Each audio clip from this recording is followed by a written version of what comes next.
The SIU has confiscated property and luxury vehicles amounting to 21.8 million rand. The Special Investigating Unit reaching an agreement. President Cyril Ramaphosa had signed a proclamation authorizing the SIU to investigate alleged maladministration and corruption. Now, the SIU has already proven to all of us that they're able to do their job. They're on top of their game. Since its launch 25 years ago, the SIU's mission has been to strike against serious malpractice, corruption and maladministration in state institutions, and to root out misconduct which may seriously harm the interests of the public.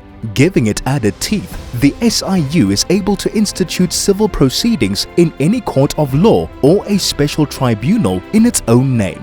The SIU has had resounding success in clamping down on corruption and maladministration in various government departments and state-owned entities such as Eskom, the Department of Health, the Department of Social Development, the SABC and Transnet, to name but a few. From 2013 to 2021, the SIU has recovered cash and assets worth over 2.6 billion rand, set aside contracts worth more than 18 billion rand, referred matters worth over 81 billion rand for civil litigation, and prevented financial losses of more than 4 billion rand.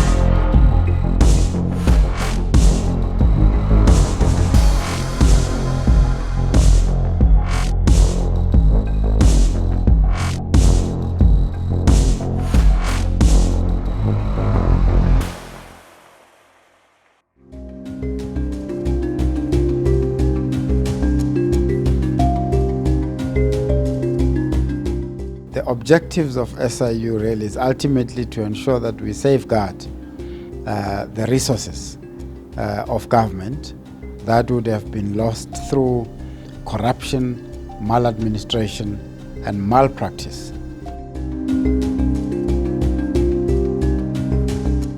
The objective of SIU being to effectively investigate, and once we have investigated, we reach certain outcomes, right? So one of those outcomes is that if we investigate and we find that there's irregularities and state money has been lost, we are enjoined by law to institute civil proceedings to go and recover those lost monies. The first thing to remember, which is very important, is that the SIU is regulated by an Act of Parliament. So the SIU's investigations must be conducted in accordance with what the Act provides for. In terms of our investigation methodology, as I've mentioned, the first step is to receive an allegation, then assess it against that statutory framework, and then determine whether or not there is a basis upon which the SIU can then lawfully investigate. Once our investigations then kick off and once a team is put together, that team comprises of a multidisciplinary skill set. We have investigators, lawyers, accountants, cyber forensic experts and forensic data experts as well. If there's a need to bring in outside experts with skills we may not necessarily have, we then do that through an SEM process. Our investigations are supported by forensic lawyers and civil litigation lawyers as well, because the outcome of every SIU investigation is geared towards achieving a legal outcome. Our mandate is to recover losses suffered on behalf of the state and to prevent further losses. So it's very important that those investigations are guided by the lawyers from the onset in order to guide investigators in terms of what evidence is required to sustain a legal cause of action. SIU's mission and vision, maybe starting with the vision, we want to be the state's preferred and trusted forensic investigation and litigation agency.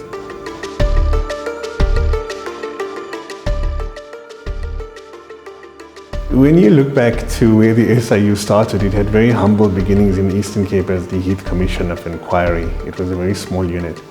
But over the past 25 years, we've now evolved to the point where, with the re-establishment of the Special Tribunal, the SIU now actively litigating on a very, very frequent basis in the Special Tribunal. We've managed to achieve quite significant and major legal outcomes, and those outcomes translate into recoveries for the state and the prevention of further losses. So we've definitely made significant impact over the years, and we've made very, very large strides in terms of executing on what our mandate requires of us. We've moved from just being an investigating agency now to an investigating and civil litigation agency, which is the SIU's unique service offering. Early on, it became clear that there is a huge amount of work for the SIU to do separate from the criminal work that the AFU can do. So it was really at that time that I started lobbying that we do need to set the SIU up as a proper organization, not a temporary one depending on proclamations from the... I mean, we still depend for the work on proclamation, but SIU can't be disbanded quite as easily now as it could be in those days. SIU was necessary because of the bad practices in South Africa as well as in that country. Now, SIU being what it is, it has forensic, I'm emphasizing forensic investigators. And then when you look at the establishment and look at the qualities and the skills of the forensic investigators, you'd see that most of them had law degrees coupled with investigations. Others were coming from, the Scorpions. When the Scorpions disbanded, the investigators were taken from the investigators who were sitting at DSO. Some of them went to the police and some of them came to SIU. So you can imagine the caliber of people that you have internally. And, you know, those people haven't gone to the US to get training in forensics, the FBI, you know, whilst they were still, you know, with the Scorpions. And internally at SIU, we still continued with certain programs with UNISA in forensic investigation. So now I'm talking about now the person, the investigator, the kind of investigator that you have. And then within the scope of the work within SIU, you will have lawyers. We call them forensic lawyers. So you can imagine, there is no one in this entire country who has the qualities of people who are sitting here at SIU as forensic investigators, guiding forensic investigations, being a lawyer as well. Wow, what a great combination. We have got a lot of values that we go to, but the starting point is the center of all of those values. And integrity is the first one, and it is at the center of everything that we do. When we deal with integrity, we want our people to make sure that they investigate everything that they do with integrity. But besides that, we have got other values like professionalism, like independence, like working together with other people. But all of those are centered around integrity, because if we lose the integrity part of things, we are going to end up in a situation where nobody trusts us, and therefore our work will be impacted very much. In the organization, we are very much committed to high level of integrity, professionalism, high standards of cooperation. We are very much passionate and have a drive for a high-performing organization. And those are some of the highlights and some of the values of this organization. My role at SIU is to be ahead of the curve when it comes to technological advancement and allow our investigations to be driven by technology. thus improving on efficiencies, improving on the speed with which we conduct our investigations. So my role is to ensure that from a technology point of view, and we enable smooth running of investigations. So our investigations, they start off by us receiving allegations from the public or from government, from anyone. We assess those allegations, we ensure that they fit our mandate, and then what do? We draft a proclamation. That proclamation, it's really the terms of reference of the investigation that must be authorized. It goes through the Minister of Justice and Correctional Services. Once it's fine, he signs it off, and then it goes ultimately to the President. The President, of course, applies his mind, he looks at it and signs it off. Then we kick off formal investigation. More often, the state institution that allegations are against, more often they're not aware that we've got allegations and we are processing them through to the proclamation, except that the political head or the executive authority would be aware, because we've got a practice that says, they need to support the investigation, and the President has to be aware that they are aware, and they send what we call a letter of support. The investigations that we do are done speedily, effectively, and ultimately assist government in the improvement of the environment, be it administration or risk management or financial management, planning processes and so on. The SIU can only investigate once it receives a proclamation from the President, which effectively serves as an instruction from the President to investigate, and that proclamation sets out the terms of reference for the investigation. How we arrive at the proclamation is that we will receive the allegations. As I've mentioned earlier, we will assess them, and if it falls within our mandate, we then prepare what is called a motivation for a proclamation.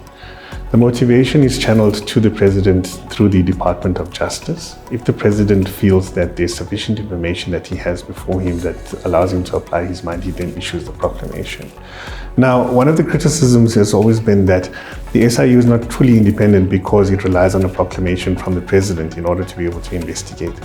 But that's not the case, because what you will see is that the proclamation will define your scope in terms of setting out what your terms of reference is for that investigation. But the proclamation doesn't tell you how to investigate, what to investigate, or who to investigate. That is determined by the head of the SIU itself, because the Act provides for the head of the SIU to then determine the procedure that's to be followed in doing an investigation. And in that way, I think that the necessary checks and balances are put in place in order to ensure that we are sufficiently independent and that we are able to investigate without necessarily being accused of being an instrument of the executive when we do our investigations. The information that comes to us will come through the whistleblower, and the whistleblower will be able to indicate to us that this and this is happening. Then we'll make an assessment to say what will be the best way to go and get documents. Because if we come and ask documents from you and there's allegation against you, you might find that there might be some resistance. So the best way that we saw fit by that time, based on the information that we received, we decided to go and do search and seizure so that we can able to obtain all those documents that we required. And it went very well. We managed to get all the documents that we required. SIU was expected to raid the offices, and of course this is in connection with allegations of PPE corruption. But I can tell you, as I'm standing on this corridor, that the SIU has not been able to do that as yet, as the offices are not yet open. I can attest that there is no municipal worker at the moment except the security by the main gate. Inside the Ratlo local municipality offices here, where the special investigating unit just moved in moments ago. Of course, it's understood it's a raid around 25 million rand PPE tender that's not accounted for. We are here because we were unable to get the documentation from this municipality. As you might know, this municipality is one of those that are under administration. And the administrator was not able to even arrive here because I'm told that there are bouncers that are placed here that were blocking everyone from getting in here. But we wanted to have the documentation because we had allegations of corruption that relates to PPE, where there were about an amount of about 25 million alleged to have been spent, given to friends and relatives of the people that are here. The investigations into the personal protective equipment, came at the time where we were still busy, in the execution of the new strategy, and we would like to believe that it actually found us ready. Right? In 2020, that's when the proclamation was signed off after this national state of disaster was declared around March, and that would have been giving the departments, some leverage to ensure that they deal with the issues that we were facing under the state of disaster. Now, because it focused mainly on the health environment, as government and government departments, particularly in the health space, but even in other departments, they had to procure personal protective equipment. Okay, and the National Treasury issued some directives that these departments and state-owned entities had to follow. And of course, they had to put aside the budget, okay, to purchase those. Now, once the procurement was done, we then started receiving allegations that, some of the procurement processes were irregular. There was corruption, that beset that process. And of course, we put together, as I said, the proclamation, and it was signed off, and we kickstarted the investigation. And you'd recall that when the president announced this proclamation that we will be investigating, he actually wanted us to report to him every 6 weeks, right? And we did that up to now. It's been such an effective investigation, but very intense and very complex at times. But I believe we've executed it with success. We've found quite a number of irregularities. At last count, we had about, I think about 4,000 contracts that we were investigating that were alleged to have been awarded irregularly. Okay, so each and every province had a number of allegations that they were investigating, and I mean all the provinces. There's no province that was spared and that did not have the allegations, including the national space. Okay. Now, we put together the teams of investigations, and I sort of monitored, together with other colleagues and provincial heads, I put together a review mechanism where I would chair almost every second week.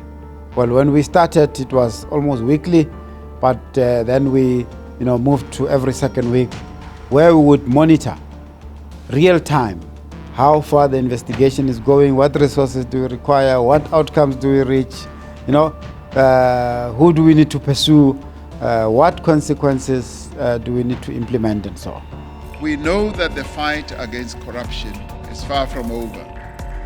Even as the country was suffering from the devastation of COVID-19 pandemic, companies and individuals were conspiring with public officials to defraud government of billions of rands in COVID-19 related contracts. As soon as evidence emerged of this corruption, we acted. We withdrew certain emergency procurement regulations, set up a fusion center that brought together law enforcement agencies. We published the details of COVID-related contracts online and instituted the most extensive investigation that the Special Investigating Unit has ever undertaken since its formation. In December, the SIU submitted its final report on its investigation into COVID-related contracts. As a result, 45 matters with a combined value of 2.1 billion have been enrolled with the Special Tribunal. The SIU has referred 224 government officials for disciplinary action and has referred 386 cases for possible prosecution by the NPA. Yeah, the PPE investigation, it's a very interesting one. I think that really kept us quite busy. We have never been busy in the SIU through investigation, unlike the way we have done with the PPE, because the time limit was very short. And what was very good about the PPE investigation, it was a real-time investigation, meaning that we're investigating as things happen. Normally, people come, report, and then we apply for a proclamation, then we come and investigate after effect. So this one was a real time, where some of the contracts were busy running and some of the payments were still outstanding, whereby we'll come in and investigate and we tell the department that stop payment there and there. So that's why I said it's very interesting, because when you look at the savings that we have done in terms of government from paying some of those money, I think it's huge benefits to government. While last year when we were during lockdown, we could see people were reporting some allegation about, that they tendered or they were not given contract, their friends were given contract and all those things. Then we consolidated all the allegations. Then we applied for a proclamation to say the president must give us a proclamation to cover all the state institutions. And it came quite handy because it enabled us to look at all the state institutions, being municipality, SOE, and government departments. So we started with the investigation. When we started with the investigation, I think what was critical about it, because it was national and it was running, it was a good planning. We strategized about it to say, what is it that we can able to do it in order to make sure that this investigation is done well? Because the date that the president issued to us to say, we are giving you the proclamation, he indicated that I want this thing to be done as of yesterday. The leadership of Advocate Mutibi also played quite a good role, because he was chairing some of those meetings to make sure that we deliver on time. And critical to it is the SIU members, all of us came together. We were all working together as a team, making sure that we deliver. So that's what the success out of it, and it enabled us to able to see much more of our potential in terms of doing the work in a very short space of time with good impact and with delivery. And the special tribunal was quite handy to us also, because most of our contract we will take them to special tribunal and they could deal with our matter quite speedily, and we could see the results there and there. We ultimately reached a settlement on an amount of 1.557107,009, 1.5 billion. That will be paid back to Eskom by ABB. Yeah, Eskom is one of those that we really have so many investigations that we are involved in. But also we've got a lot of successes in Eskom. When the Midupi and the power stations were done, there was a lot of corruption that was there, and a lot of companies got deals out of Eskom without following proper processes. Some of the officials at Eskom were involved in getting kickbacks, and those officials, as we speak out of our investigations, are appearing before courts. and they are accounting for that. And on Eskom also, what happened when we started, we found that there's been a lot of investigation that has been conducted as Eskom. So we took all the reports. Went through them so that we can identify, because like I indicated that some of the company that government or some institution, they appoint them to do investigation. They just do investigation. They don't go deep. And you find that in most cases, they will recommend that further investigation needs to be made. So we went through all those reports to identify some of those issues that are hanging, that were not fully investigated, because they don't have powers to request bank records or cell phone records or any other records beyond what they are giving to them, because they don't have that mandate, unlike SIU we have. So after we identified some of those focus areas, then we started with the Eskom investigation. And I can indicate that it's huge. It's going to take us, I don't know how long for us to be able to say we have fully investigated Eskom. The first phase, what I can remember is that we look at the conflict of interest, because what we discovered is that there are lots and lots of Eskom employees that are doing business with Eskom or that own companies out there. And the issue is, when do they work if they own companies? And some of them were even trading with Eskom. If I remember well, we discovered that, because what we did, we also did a data run. We took the CIPC and took Eskom database, tried to match them so that we can able to see. And out of that process, we managed to identify more than 5,000 employees of Eskom. They have companies, but they did not declare some of those companies to Eskom, because after that we went to their declaration to say, you own a company, did you declare? Then we found that some of them didn't declare. So we have made close to 5,000 referrals to Eskom to say, you must discipline these people, because in their declaration they did not declare that they own company. Then there's another portion that is looking at the coal, supply of coal. Also there, it's massive.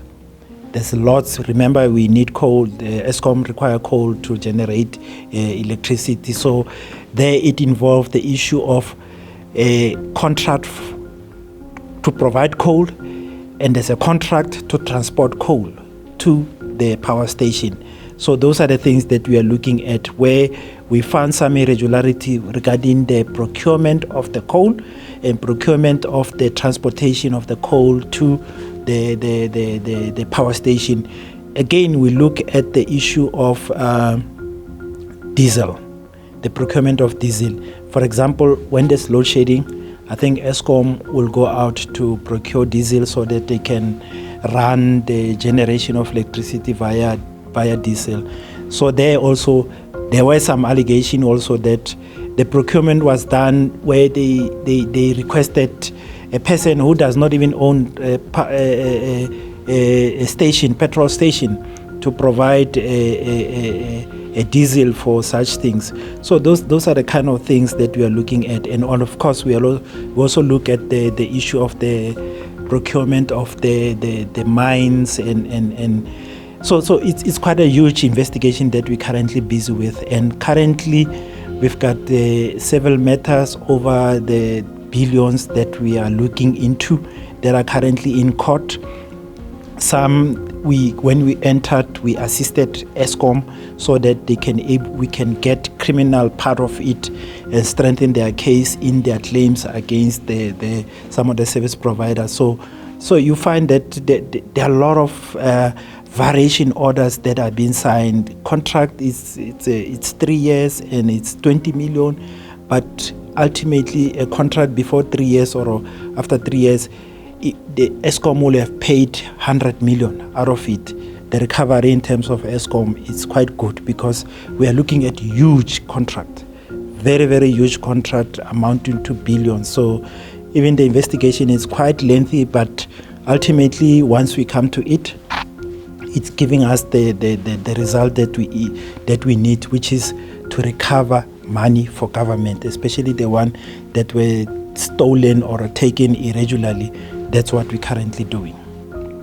The Special Investigating Unit's final report into the digital vibe saga has revealed damning findings against former Health Minister Dr. Zweli Mkhize, his family and close associates.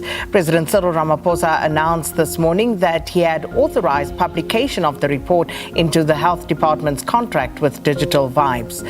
The President received the report and referral on the matter from the SIU in early July, but said it would not be released until third-party notices had been sent to all persons or entities referred to in the report.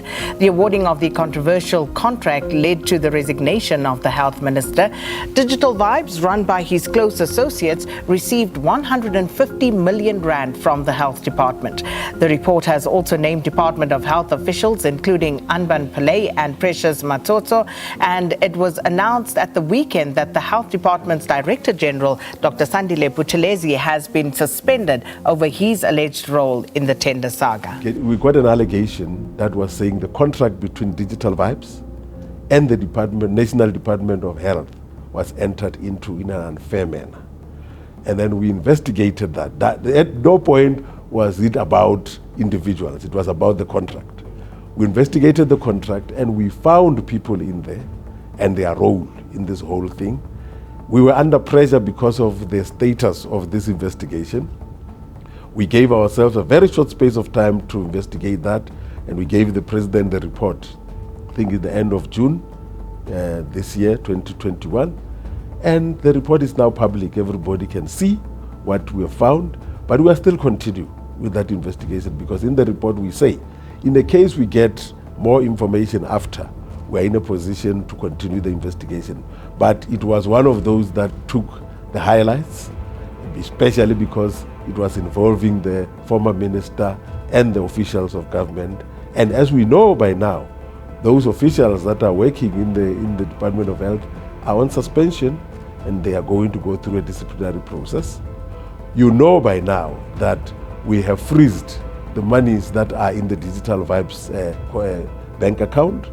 You know by now that some of the people who benefited from it have volunteered to bring back the money to the SIU so that we can take it back to the Department of Health. Last week, the SIU was granted a preservation order to freeze about 22 million rand held in bank and investment accounts of people who got payments from the company.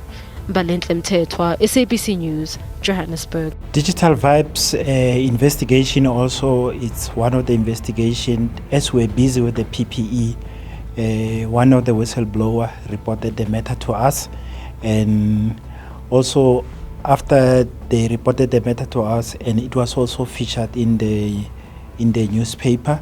So we followed up. What we did, we wrote to the department to say, Director General, we have seen that this matter it's aired in the media. We will want to investigate it. Please give us documents, because firstly we need to ascertain whether the matter is falling within our mandate. Then they gave us documents, we look at it, then we realized that it's covered by the mandate. The allegation was that there was this company called Digital Vibes whereby it received 150 million and they didn't do anything. So when we started the investigation, we started looking at the procurement first and say, let's identify what process was followed in order to procure this company. Once we investigated, we found that no procurement process was followed in order to appoint this company called Digital Vibes. Actually, the company was appointed initially to deal with NHI. Then when COVID came, they changed the mandate to say now you're going to deal with COVID. That's how what happened. Without following any process or any other thing, that's what happened. That's what we discovered. Some of the outcome that we've done out of this thing is we've done the DC referrals. I think we've done 8 referrals to the department that they must take action against the official. And we've also done 19 referral, NPA criminal referral, that NPA must take action against some of those officials. And from what I know is that the investigation from the Hawks is ongoing in order to make sure that whoever was responsible is held accountable. in 2019, the President issued a proclamation where the special tribunal judges were appointed. It was around February 2019.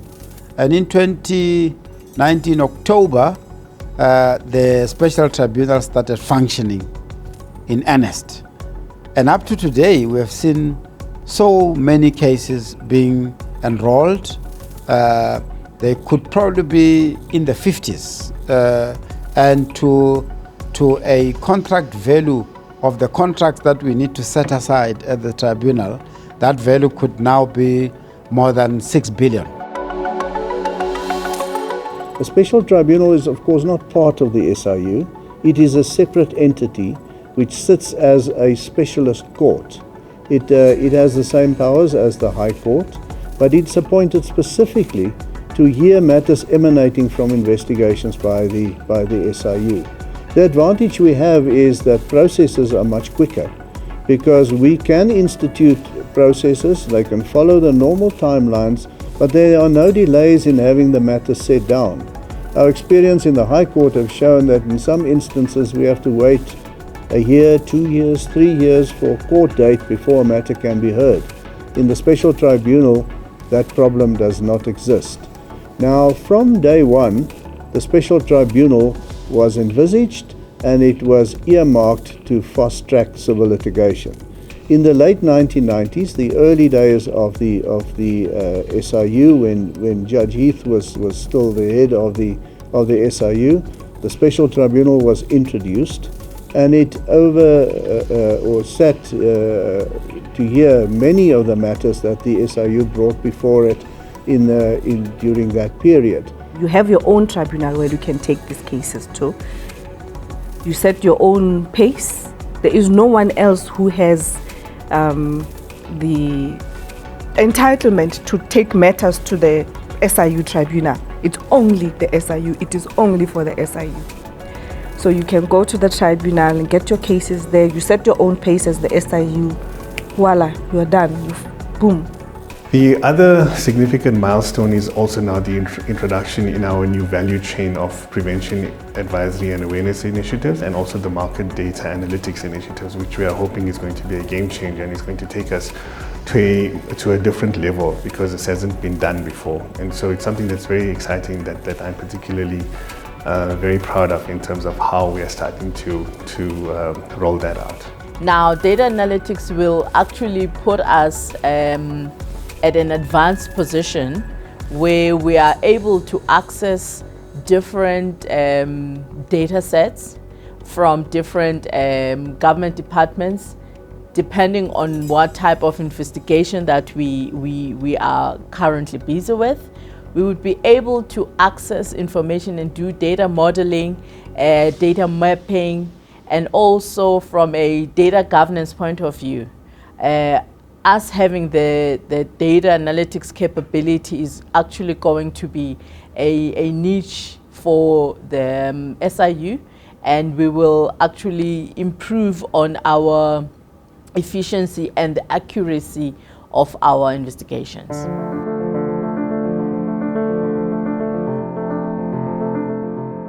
As we speak today, we have permanent provincial heads. Before the new strategy, the organization did not have permanent provincial heads. We've got, and that came after the strategy, the new strategy, defined the operating model and gave us a new organizational structure.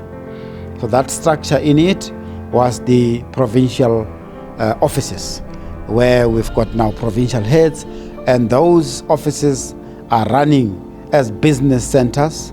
We say to them that they've got their own strategies.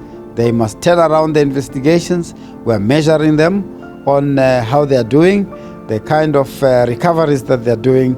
It's really exciting to see that that strategy is really giving us the benefit that we are looking for.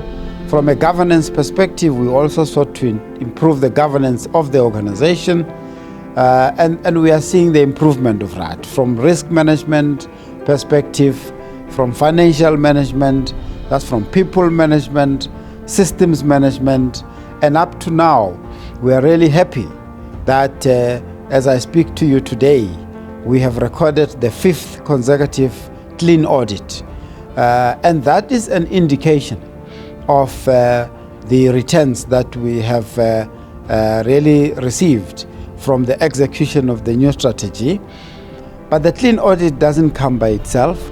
It comes after a teamwork and all the members of the SIU really working together to ensure that the governance processes of SIU are implemented, respected, and also ensuring that we live by them. Well, as you see it, the logo itself says, I'm poised to strike against corruption. And there's a snake, and it's a venomous and very deadly snake. It simply says, you do corruption, we're going to follow you. But as we see today, we are really pleased that there is a measure of consequence management in the system. And that really for us is pleasing. Because that punchline that you referred to when I said we put premium on the impact of our work, it's exactly that all of those outcomes has to be implemented so that the impact of SIU work can really be felt in terms of ensuring that there's appropriate consequence management and recovery of monies. In that way, we will really be contributing to dealing and eliminating this culture, the culture of impunity, where people just believe that they can do anything and nothing will happen to them. So up to today, as we speak now, we believe that we are turning the corner as government. Because remember, we are operating in a multi-agency approach. As SIU, there's other agencies that we work with, NPA, DPCI, which is the Hawks, and the others, FIC. So all of us, we really have a duty to ensure that we crack on this culture of impunity. What makes for me the most sense is to use the SIU infrastructure as the core of your anti-corruption commission, or whatever we're going to call it, and then to bring in people from the NPA, the Hawks and elsewhere who do anti-corruption work into the same body, make sure that they have the same powers that they had where they came from, so they can continue with their investigations and so on. Government has committed to setting up a permanent anti-corruption body that focuses just on corruption and does all the corruption investigations. For me, the SIU is very well placed to become that body. The future of the SIU has never been as bright and promising as it is right now. The SIU now finds itself in a position where there is clarity on its legislative mandate. The legislative amendments have been made. It has the power to institute civil litigation. It has political support. It has very interesting cases. It has major cases involving huge amounts of money. And it has a growing reputation within state institutions as an entity to be used as the forensic service provider of choice.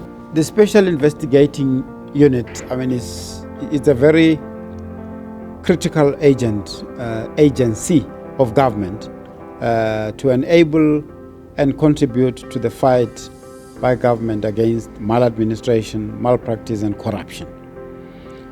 We really believe that, of course, together with other agencies, that we contribute quite significantly.